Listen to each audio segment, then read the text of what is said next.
Good evening. Welcome to the Los Angeles World Affairs Council and Town Hall. I'm Kim McCleary, President and CEO, and it's my great pleasure to welcome you all to tonight's program. Thank you all for your ongoing support, and we're wishing you the best as we inch toward the end of this year and having a wonderful holiday. For those of you who would like to ask Dan questions today, there's a control panel on the right-hand side of your screen where you can type in your questions. Jessica DeGanzik, our Vice President of Events, will be managing your questions during the Q&A portion of today's program, which will start in about 35 minutes. It's now my very great pleasure to bring our own professor, Dan Schnur, on. Dan has two very hefty topics for us tonight. Hey, Dan. Hey, Kim, how are you? I can't believe it's December. Things are just... That was fast, huh? This year. But I think you've done, what did we count? Almost 90 politics in the time of coronavirus since we started. This has to be some kind of a record. But you're right, it is a fast year. It seems like it was just 11 months ago we were watching riots at the U.S. Capitol, doesn't it? Absolutely. And on that note, let's get to your topics. Number one, the Supreme Court takes on Roe versus Wade and Biden versus Putin, the future of Ukraine. Dan, take it away. Thank you. Thanks so much, Kim. And thanks to all of you for being with us. As Kim said, we've had quite a year here. And in fact, we've had quite a year and 3 quarters since we inaugurated the Politics in the Time of Coronavirus webinar back in the spring of 2020. And like all of you, I'm looking forward to the end of the year. But before we get there, of course, we still have several important topics in the news to discuss. And this week, we've chosen 2, not surprisingly, as Kim mentioned. We'll talk in just a moment about the U.S. Supreme Court's deliberations on the question of abortion rights in the state of Mississippi and in this country.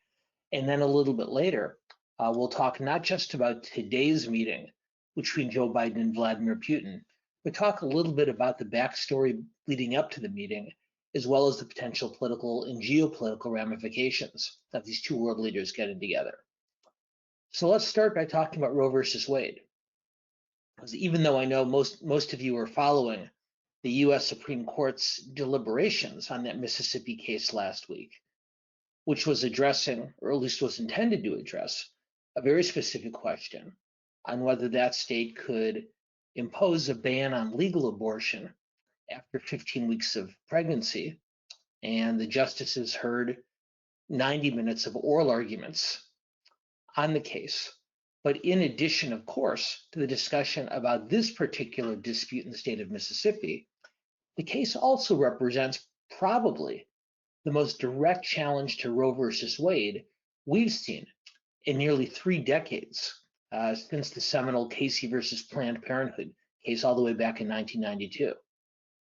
Now, we won't learn of the court's decision on this case until next June, but the majority appeared prepared to uphold the Mississippi law, which would essentially discard the court's previous standard that prevented states from banning abortion before a fetus becomes viable, which is generally considered to be about 22 to 24 weeks into a pregnancy. Now, what wasn't as clear after last week's arguments is whether the court would take the additional step, not just of upholding the Mississippi law, but of explicitly overturning its abortion precedents, including Casey and including Roe versus Wade. Now, there's no way of knowing, and there won't be for months, whether the court would overturn Roe, which would essentially move the abortion debate from the courts into the political arena.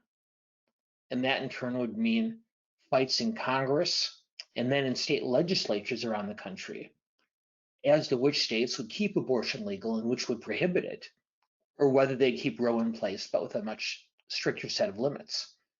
So before we go any further, let's start with that basic question. How do you think the U.S. Supreme Court will rule on the Mississippi abortion case? Do you think, number one, that the court will overturn the 5-week ban to say that that should be a 15-week ban? That's my fault, and I'll apologize for that. Option number one, will the court overturn Mississippi's 15-week ban and say that's unconstitutional? And the court would then, of course, retain Roe versus Wade. That's option number one, finding the Mississippi law unconstitutional and keeping Roe v. Wade in place. Option number two is allow that ban in Mississippi to stay in place, and in addition, to completely overturn Roe versus Wade. Or third, is there a middle ground, such as the type that Chief Justice John Roberts was talking about, which would allow the Mississippi ban to stay in place at 15 weeks, but also keep Roe versus Wade in place going forward, albeit in a somewhat diminished capacity? So given those three options, and again, apologies for my error for losing a one, it's a 15-week ban, not a 5-week ban. Claire, what does our group have to say? Oh, very interesting. 65% of you, almost 2/3 of our group, says that they believe that the court will keep the Mississippi ban in place, but also maintain Roe versus Wade. Now, it didn't appear when Roberts was theorizing about that middle ground last week that he got much support from either end of the court. But we'll see going forward, and it's pretty clear that our group, at least, in strong majority, believes that that middle ground is probably the most likely outcome.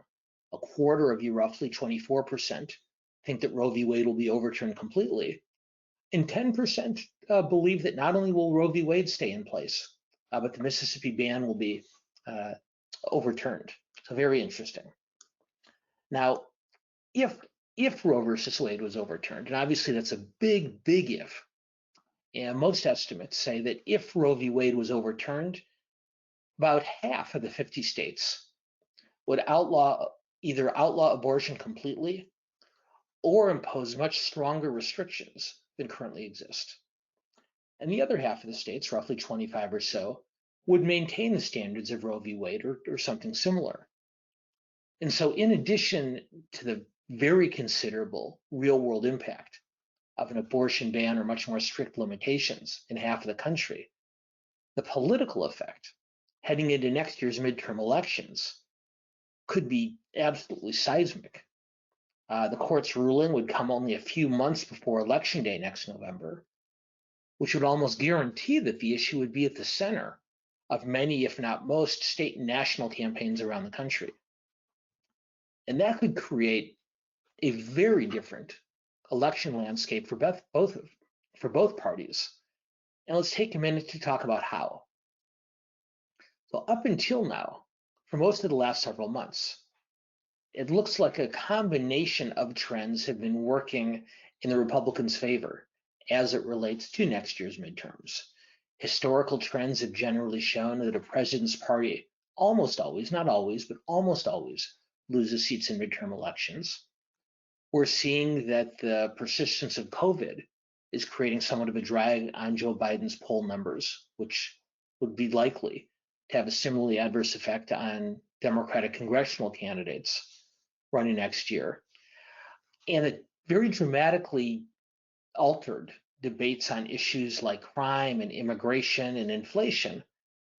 All of these things have created a very favorable political environment for Republicans in their effort to retake House and Senate majorities. But as the Supreme Court considers the future of legal abortion in this country, I would suggest to all of you a potentially very ironic question. And that question is it possible that Donald Trump's court appointees could save the Democratic majorities in Congress? Now, that's a rhetorical question that I ask, and I'll give you my best answer in a minute. It's not one for us to post, at least not for the next few minutes. But let's dig a little bit deeper into that question. Could Donald Trump's Supreme Court appointees save the Democratic congressional majorities? Let me explain my thinking that leads to that question. Now, for many years, we've talked about this in previous webinars when we've addressed the abortion issue. For many years, public opinion polling has shown that pro-life voters are much more likely to be motivated to turn out to vote in elections than pro-choice voters, at least when high-profile abortion-related issues are at hand. Now, the balance in the country nationally between pro-choice and pro-life voters is roughly equal, and a majority of Americans support the preservation of Roe versus Wade. But over the years, Republicans have generally been much more successful at energizing their base, their social conservative base, on this issue in the past. The Democrats have been with their most loyal supporters. However, with the very existence of Roe potentially at stake next year, a much higher stakes question than we've seen on the ballot or surrounding the ballot for the last several decades. Given the existential questions surrounding Roe that might exist by next summer and fall, a lot of abortion rights activists believe that that kind of existential threat could actually tilt the odds in their favor and create a groundswell in support of Democratic candidates. Now, after the justices heard arguments on the Mississippi case last week, Democratic leaders sounded a lot more excited by the prospect of a high-profile abortion debate next fall than Republican leaders did. The Democrats predicted that their candidates would inspire pro-choice voters by promising to codify abortion protections similar to Roe into legislation in Congress. But Republicans were a lot more cautious, and what they talked about was saying, well, abortion might be an issue, but the economy and COVID, those are still going to be the biggest topics in next year's midterms. So the body language of the way the two sides responded makes it seem like Democrats believe that this is the kind of issue that could motivate a pro-choice turnout in a way that previous abortion-related discussions haven't.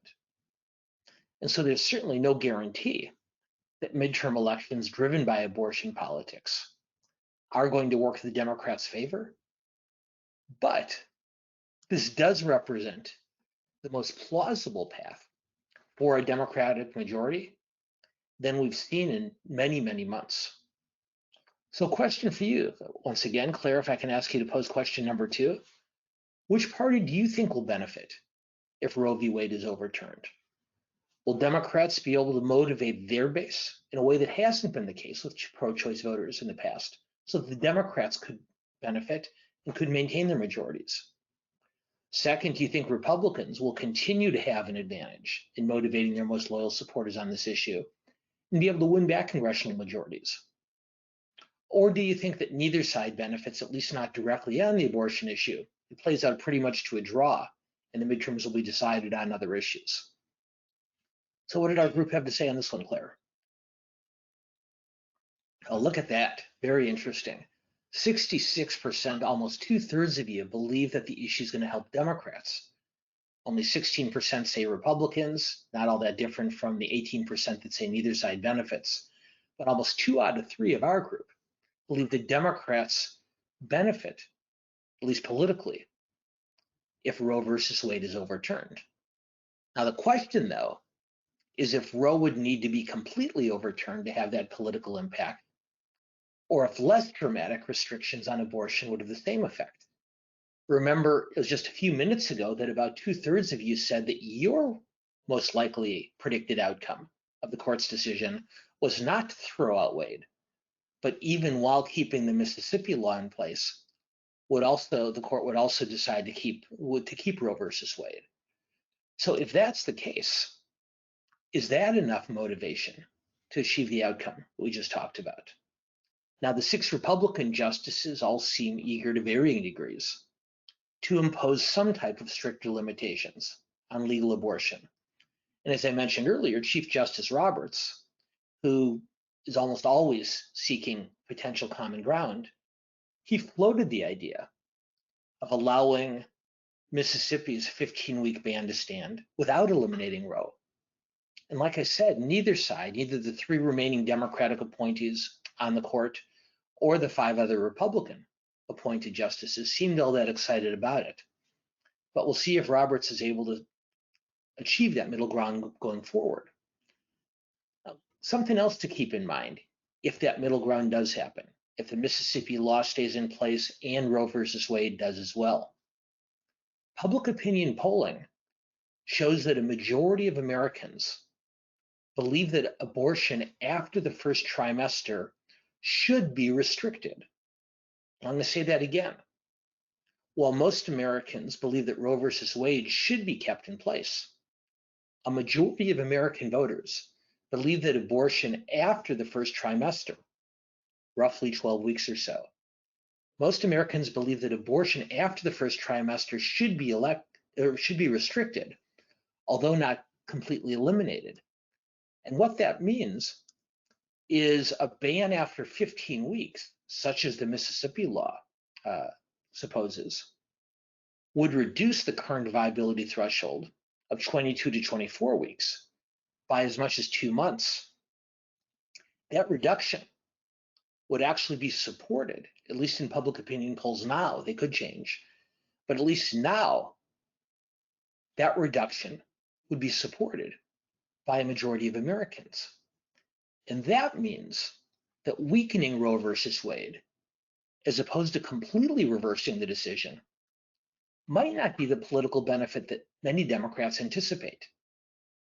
Now, that's my assumption. We should find out, Claire, whether our group agrees with me or not. So we know that you think that if Roe's overturned, that's a really good thing politically for the Democrats. But what about this? Which party benefits if Roe stays in place, but the Mississippi 15-week ban is allowed to stay too? Do Democrats still benefit by motivating pro-choice voters to turn out? Or do Republicans benefit?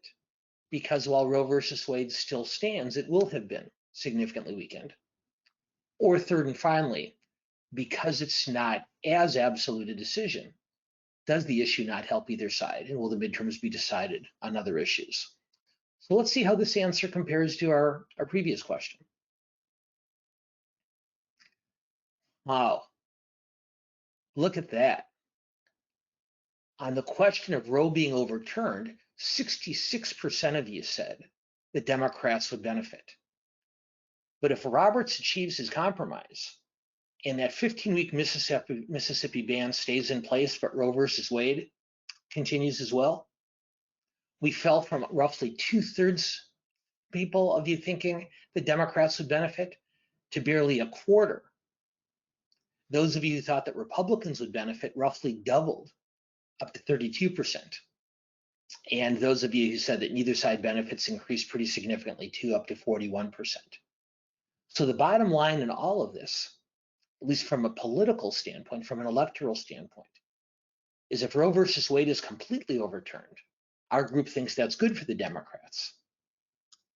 But if the Roe versus Wade stays in place, even if the Mississippi ban is upheld, that's not nearly as good for Democratic candidates. So if that happens, then the end result by this time next year would be the elimination of national abortion protections. Well, I'll say it this way. So in other words, what many Democrats are saying is the most favorable outcome for them on the midterm ballot would be the elimination of national abortion protections in exchange for continued Democratic congressional majorities. And so that's a fascinating question, which we're not going to have time to put to you today. But would Democrats rather have Roe versus Wade in place or keep their majorities in Congress? Or alternatively, would Republicans prefer to have Roe versus Wade remain in place, even if it meant them gaining congressional majorities? So ultimately, the court will decide this, at least hopefully, without those kind of electoral considerations in mind.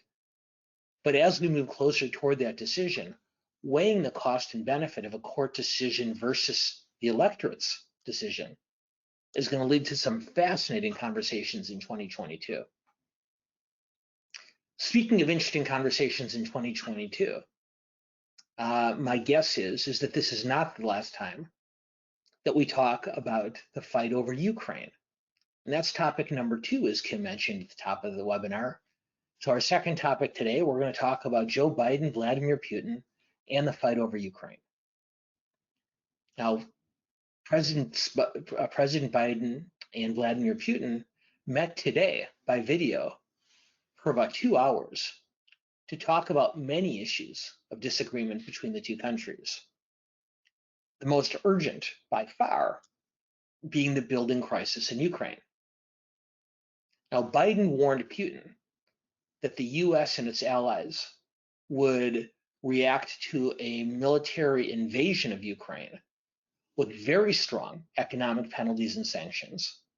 And Biden also warned Putin that if Russia were to invade Ukraine, that the US and its allies would increase military support, not just for Ukraine, but also for the other Eastern European nations feeling pressure from Russia right now. And Putin, not surprisingly, didn't back down an inch. His response was to tell Biden that all US military activity in the region needed to stop immediately, and for good measure told Biden that he, Putin, would demand that NATO, the North American Treaty Organization, not invite Ukraine to join. So not much progress. Biden warning Putin about the downside of military action, Putin warning Biden about the US, in his mind, getting their nose out of business in Russia's backyard. Let's take a few minutes, though, and see what we can make out of all this. And let's back up a little bit from this current controversy to take a look at the larger picture. Because when it comes right down to it, Vladimir Putin is still a Soviet. He's a former KGB agent who's been the leader of Russia in some form or another since the year 2000. And that's made him the longest serving Kremlin leader since Joseph Stalin.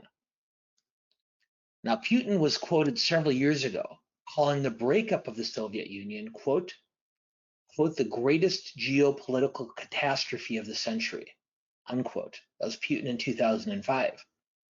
And just a few years ago, he was asked by a Russian voter in a question and answer session what event in the nation's history he would most like to have changed.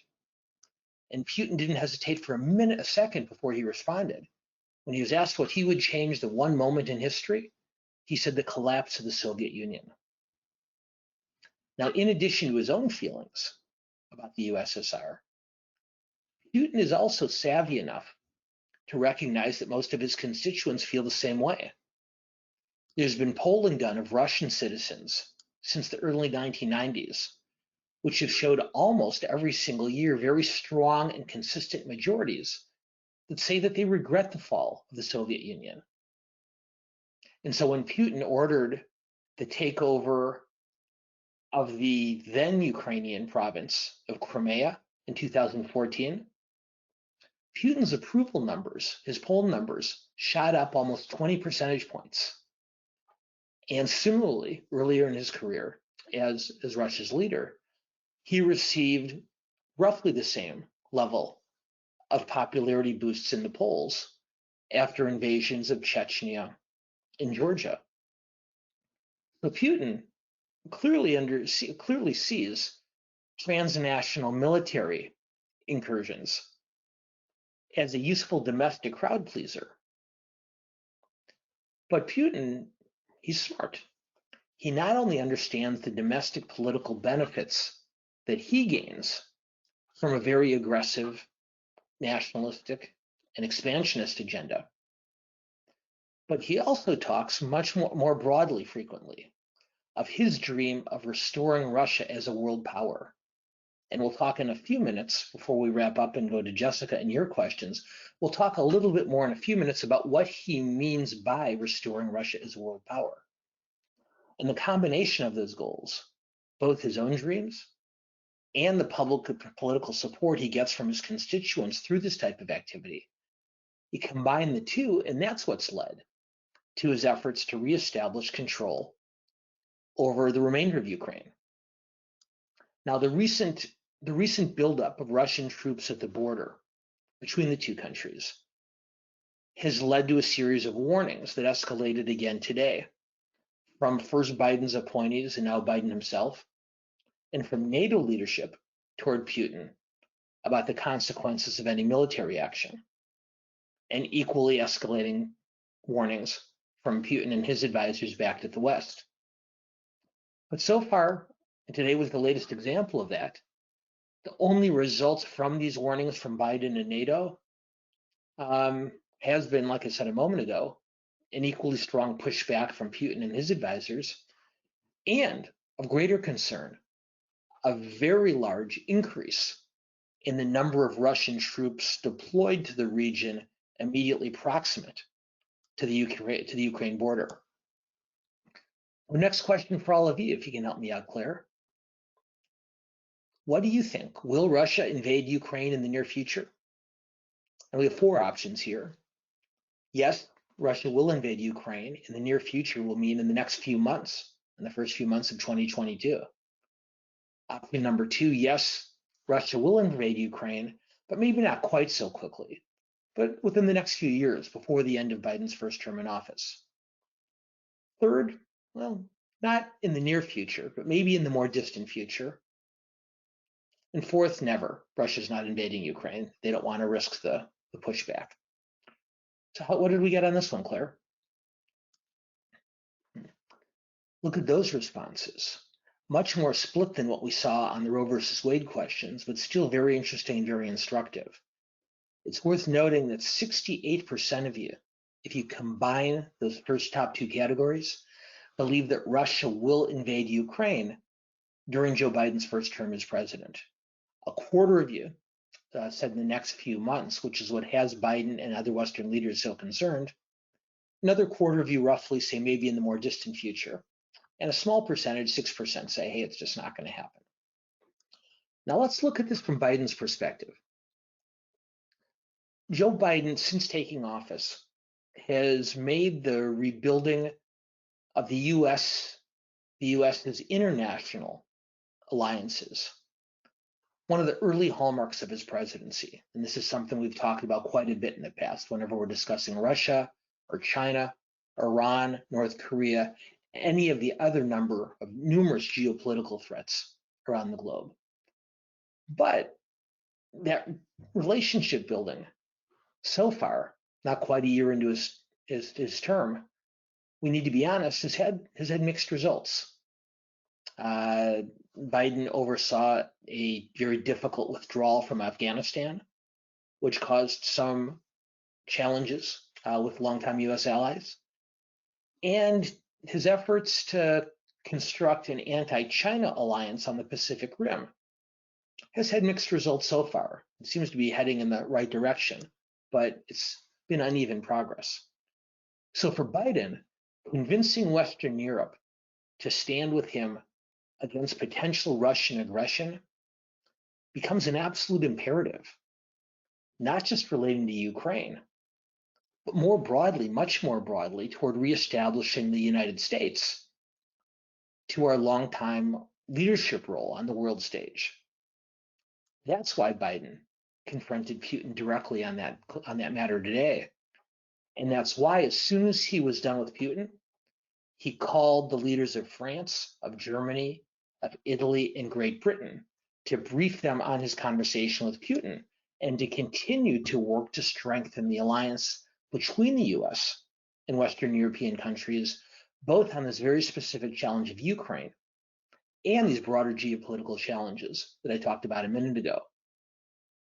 Now, from Putin's perspective, Putin has clearly calculated that the United States would not go to war to protect Ukraine. He's determined by watching Trump and Obama that American presidents in the 21st century are much more likely to draw red lines against international military threats than to actually stand up against them. Putin's gambling that Biden's efforts to rebuild relationships with Western Europe in the aftermath of Trump's presidency have been badly harmed by the Afghanistan withdrawal, by ongoing trade tensions on energy issues. all sorts of things going on here.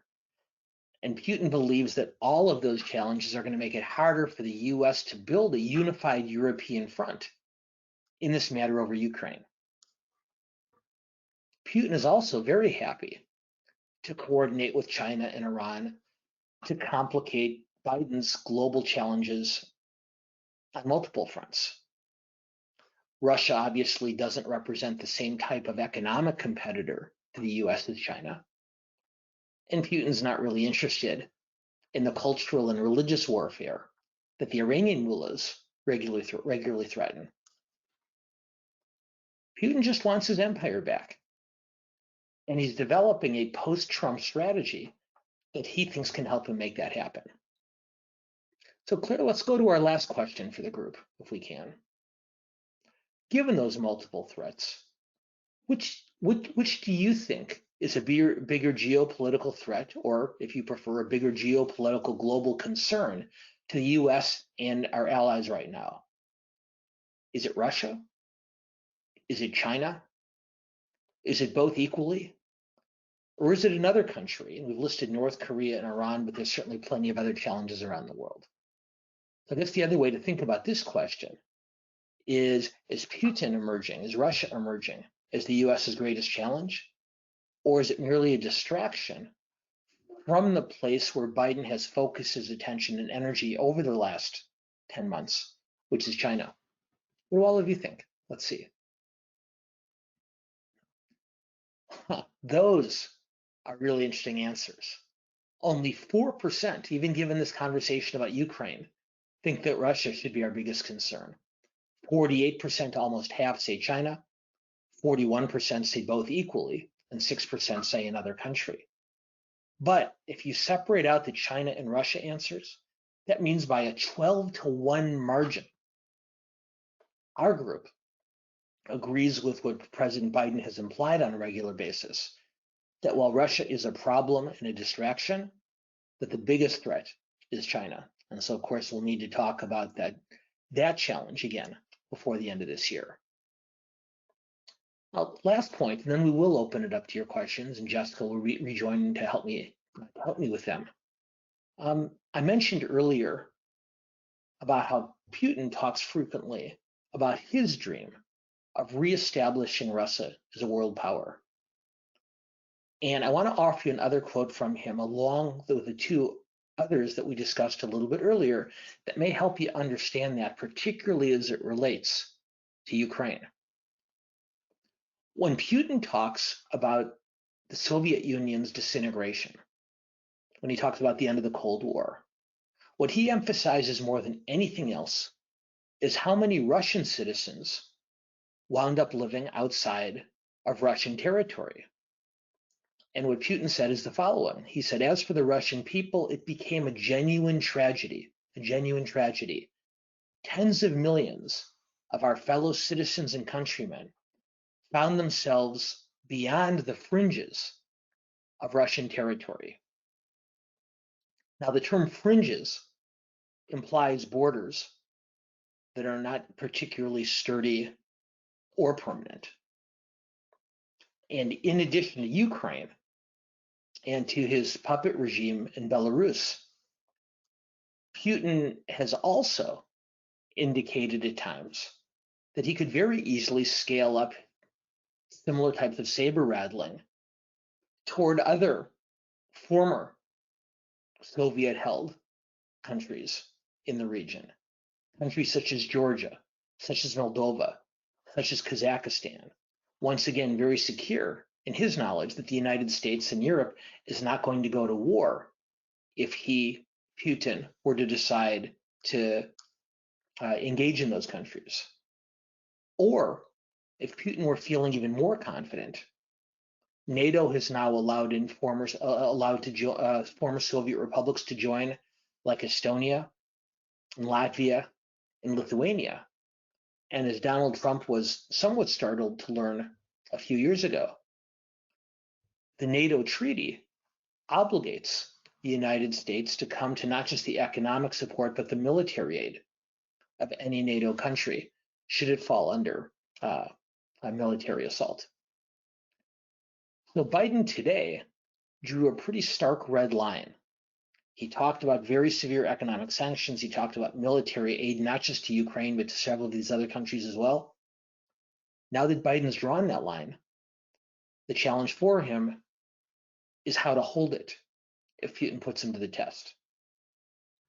So as Kim predicted, we're about 35 minutes into the hour, a little bit past our usual 30-minute mark.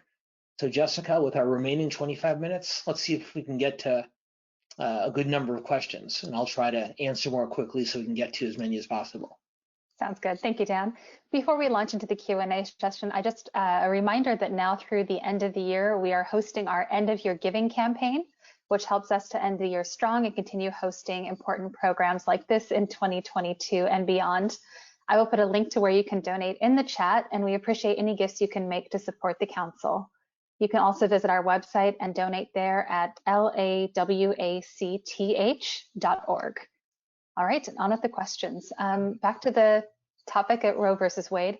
How strong is the precedent's argument considering Dred Scott and Plessy versus Ferguson were once precedents in this nation?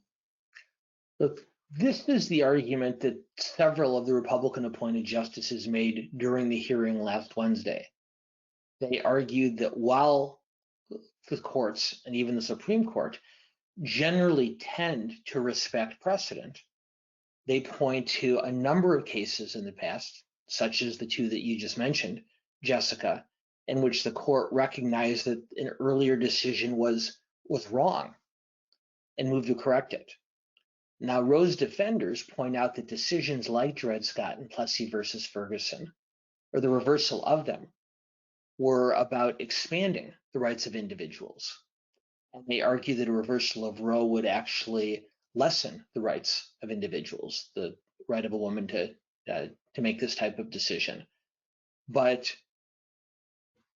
as the case is decided, this question of precedent is going to be absolutely key in the minds of the 6 Republican justices. And for those who do vote for an overturn of Roe versus Wade, expect to see numerous references to Plessy and to Dred Scott, and expect the 3 Democratic appointees and any Republican appointees, Roberts or Kavanaugh, presumably, to side with them, to go to great lengths to talk about why overturning those precedents is much different than overturning Roe. Yeah. Putting aside the Roe versus Wade issue, why is abortion such a huge issue in our political world? Is it all religion or something else? Boy, it's a great question. And the best answer I can give is that religion is one of many, many reasons that abortion has become such an emotionally fraught issue, particularly for those who oppose legal abortion. Generally, their feelings tend to be based either in their own religious beliefs or their own moral beliefs. In either case, believing that the fetus at a certain point, whether at conception or in the first trimester or at some other point, becomes a human life. On the other hand, the argument that led to the passing of Roe versus Wade, the Supreme Court, with the majority in Roe versus Wade, argued about the importance of privacy. In this case, they meant a woman's privacy meant that she had the right to make a decision as it affected her own body. Now, interestingly enough, the late Ruth Bader Ginsburg, a very, very strong supporter of legalized abortion, she believes that the privacy argument was not the one that the court should have used to base its Roe versus Wade decision. She argued that a much more sustainable premise would not have been privacy, but rather equal rights. And she argued that because women can give birth and men cannot, obviously, that depriving the woman of the right to an abortion creates all sorts of societal and cultural and economic inequalities. In fact, this became a little bit of a controversy in her own Supreme Court confirmation hearings because it was at odds with pro-choice orthodoxy, both then and now. But for reasons having to do with religion, having to do with privacy, having to do with choice, having to do with economic and cultural standing, these issues all wind together to create an extremely divisive debate One other point that Ginsburg made is, again, while she was very, very strongly pro-choice, she felt that the Supreme Court acted prematurely by issuing the Roe versus Wade decision before the argument could progress politically and in the public square. And there are many people on both sides of the issue, both pro-choice and pro-life, who believe that on an issue, for example, like same-sex marriage, like marriage equality, that issue was allowed to resolve itself almost in the societal and political square, which has led to a much more dramatic change in public opinion over the years than abortion, where the divisions between those who support legal abortion and those who don't has remained very similar.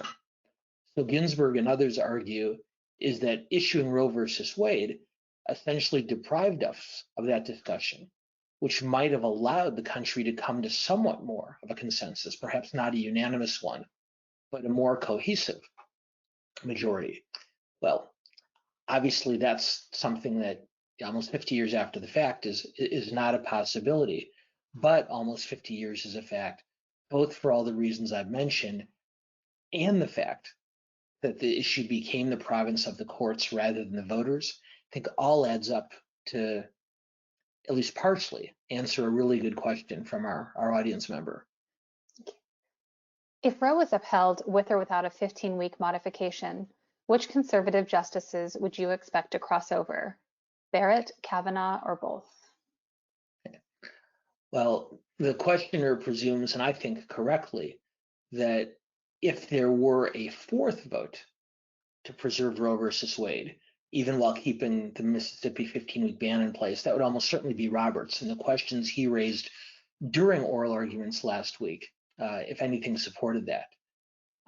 Both Kavanaugh and Barrett in the past have indicated a willingness to look for middle ground, particularly on culturally and socially divisive issues.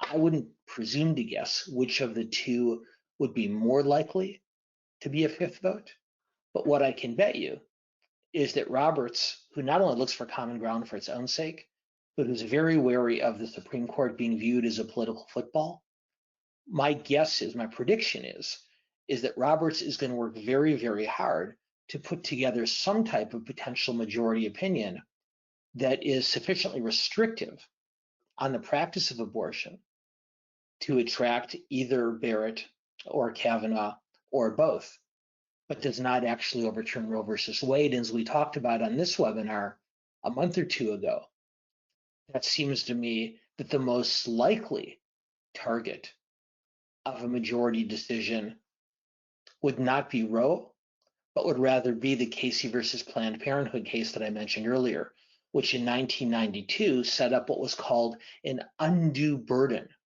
for abortion. And I think Roberts and either Barrett or Kavanaugh would feel much more comfortable arguing that a shorter time limit before an abortion ban was not an undue burden and could potentially represent middle ground. And as I said earlier, knowing that a majority of Americans do believe in stronger abortion restrictions after the first trimester, if Roberts were able to fashion that compromise, it's entirely possible that it would receive majority support from the American people. Is it generally the role of the Chief Justice to seek compromise in the court's decisions?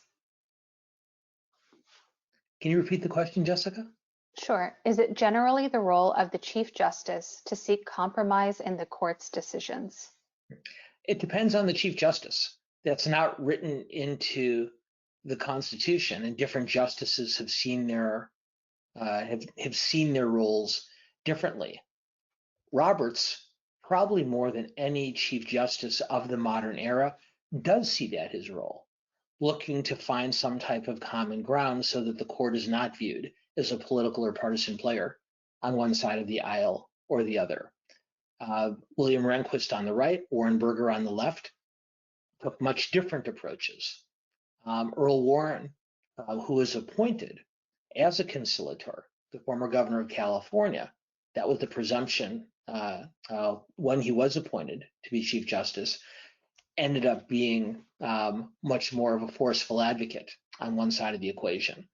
So while it's not unprecedented in the court's history, Roberts has clearly interpreted this role for himself, which is his right. Every Chief Justice decides where he or someday she, how he or someday she will play their role. And Roberts does view not only his responsibility, but the responsibility of the Chief Justice to try to achieve common ground, as opposed to pushing for as much ideological advantage as possible, which was more typical through much of the second half of the 20th century. This might go back into your polling days or public opinion days a bit. Do those who believe in denying abortion also object to capital punishment? There's an overlap there, but it's not an immense one. You find a certain number of religiously conservative voters who do believe that taking a life in their eyes, either at the beginning of that life or at the end, is equally unjust. But the majority of pro-life voters are supporters of the death penalty. Now, as support for the death penalty has shrunk in America over the last quarter of a century, those numbers have shrunk among religious conservative voters as well. If you go back to the last decade or so of the 20th century, Americans supported the death penalty by almost a 2-to-1 margin. And while that majority still holds, it's a much more slim one. And that's been an across the ideological board shift. But what I've heard, not taking sides on this, but what I have heard, those who both oppose legal abortion and support the death penalty, the distinction they draw is they say that someone who's potentially facing the death penalty is someone who has committed not just criminal behavior, but egregious and unacceptable behavior, where an infant at the beginning of their life still has not, is still, in their words, an innocent and has not taken the kind of actions that a convicted criminal or an accused criminal might. Pivoting to Russia, since Biden failed in 2014 with economic sanctions, failing to prevent the invasion of Crimea, why should anyone think they will deter Russia this time, coming from the same Biden mentality? Okay. Well, the difference here, to be fair to President Biden, is the sanctions that he and his advisors are talking about are much more strenuous and much harsher and most stricter than those that Obama imposed back in 2014. This would restrict Putin's closest friends and advisors from engaging in international commerce. It would, for all practical purposes, remove them from the international banking system. So the questioner, the premise of the question is the right one. Putin has already shown a willingness to disregard economic penalties. Biden is gambling, at least at this point, that much, much harsher economic penalties can dissuade Putin.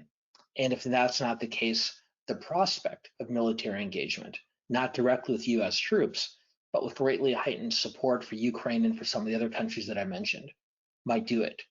Now, Putin, it appears to me, Putin really doesn't want to invade Ukraine. What he really wants out of this is a promise, whether a formal promise or a whispered promise from the West, that Ukraine will not join NATO. Now, the irony here is there's really no prospect in the near future for Ukraine to join NATO. Ukraine would like to, but the leaders of NATO, the US, Germany, Italy, France, Great Britain, and so on, really don't have much interest in it. But I think much more likely to dissuade Putin, either than very harsh economic sanctions or threat of enhanced military capability by his potential targets, is some kind of assurance at some level that will allow him, Putin, to go to his people and say, okay, we won. Ukraine is not going to become part of the West. And add just one quick thing on this, Jessica, because it's important, is to offer some historical perspective.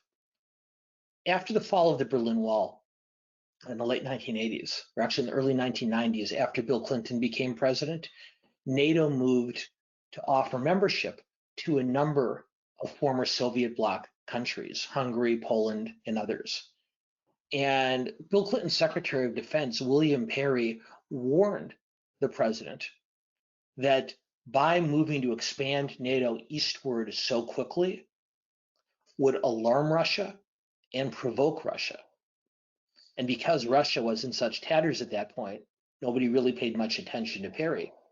But apparently he very seriously considered resigning from his position because he, as Secretary of Defense, was so concerned that expanding the North American Treaty Organization to include so many former Soviet states would be seen as a provocative act by the Russians. And in fact, here we are almost 30 years later, and Putin still points to those original NATO admissions as the basis for his worry about further Western encroachment into what he sees as Greater Russia. So there's a long history here, almost ever since the fall of the Berlin Wall. And what Putin tells his people is that the West has been about stealing from Mother Russia for many, many years now. And this is just the latest in a series of examples. There is no indication that a majority of the peoples of Crimea oppose being taken over by Russia. Why not hold a referendum in the two eastern provinces and let the people decide whether they wish to incorporate into Russia or remain in Ukraine? Okay, well, part of Ukraine's complaint against Russia, and this is one that the West, including the US, take very seriously, is that in addition to military action, they point to all sorts of cyber initiatives that Russia has taken against Ukraine and all sorts of misinformation campaigns that Russia has mounted against Ukraine.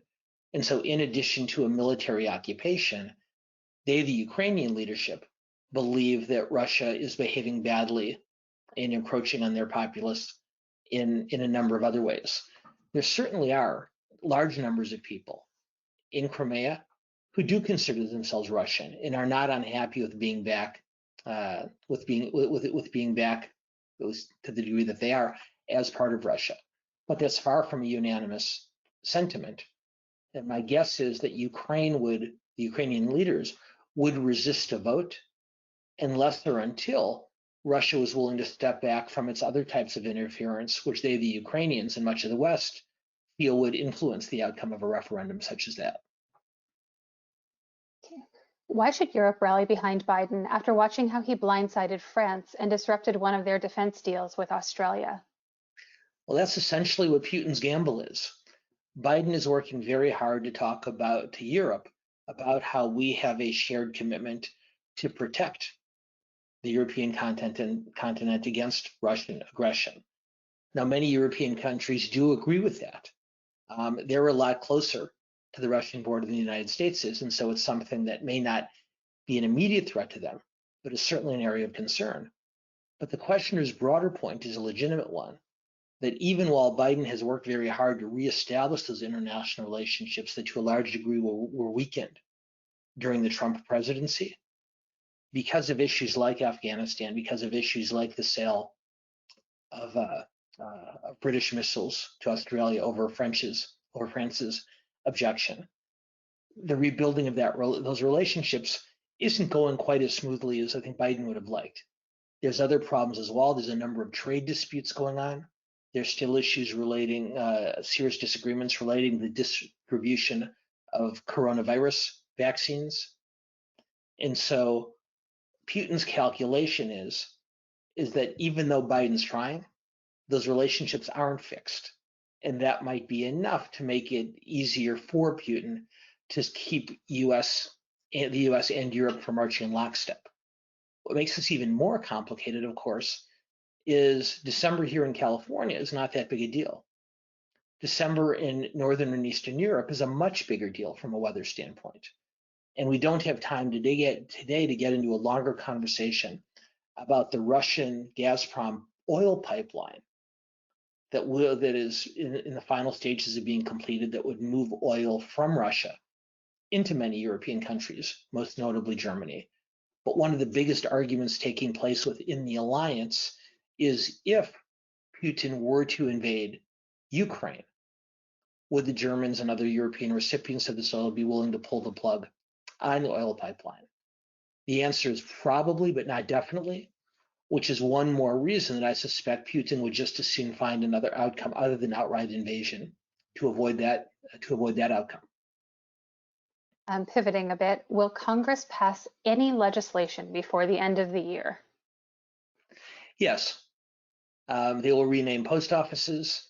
No, I'm just kidding. There will be legislation that passes. It appears that Congress is just on the verge right now, in the next days, of extending the nation's debt limit, of passing a defense authorization bill, and taking other necessary acts needed just to keep the government open and functioning.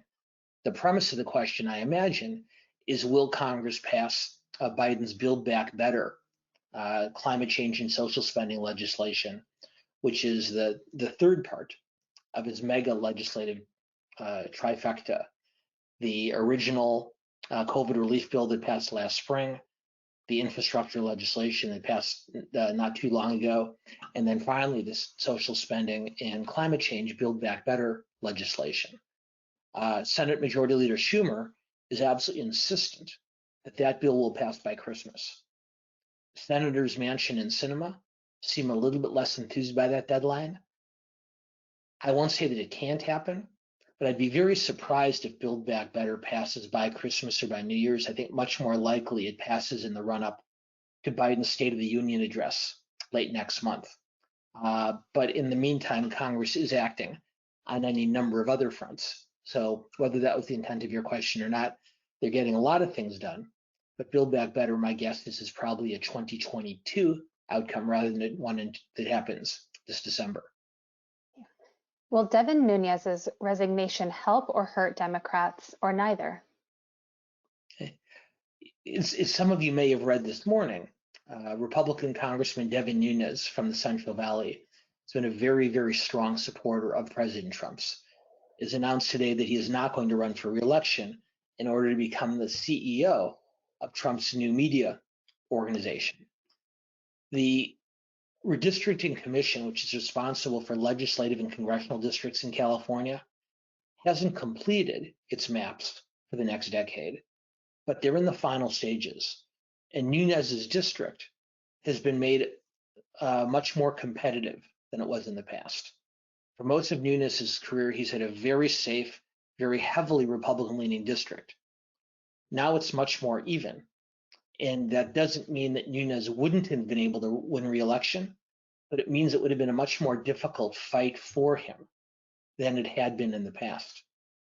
And Nunes, on one hand, being offered what's presumably a pretty well-paying job, and on the other, being able to avoid a much more uncertain re-election campaign, decided to opt for the private sector. The Democrats do have a better chance of winning this district in the Fresno area when it's an open seat rather than being held by a Republican incumbent. So that probably does become somewhat of an advantage for Democrats in the House of Representatives. The unanswered question, which we'll find an answer to early next year, is who does Kevin McCarthy pick to take Nunes's place as either the ranking Republican member on the very powerful House Ways and Means Committee or the chairman of the Ways and Means Committee, should Republicans win back the House. Had Nunes been chair of that committee, that would have been a big problem for Democrats. Depending on who McCarthy picks instead, it might make life a little bit easier. Great. Well, thank you so much. I know we're at the end of the hour. And just a reminder to our members and our audience for next week, we will have an after the webinar session with Dan. So if you are a member, you can reach out to our membership manager and she can sign you up for that. Otherwise, Dan, thank you so much for another gripping conversation, and I will turn this back over to you and Kim. Thank you. Thank you, Jessica. I'll see you next week. Sounds good.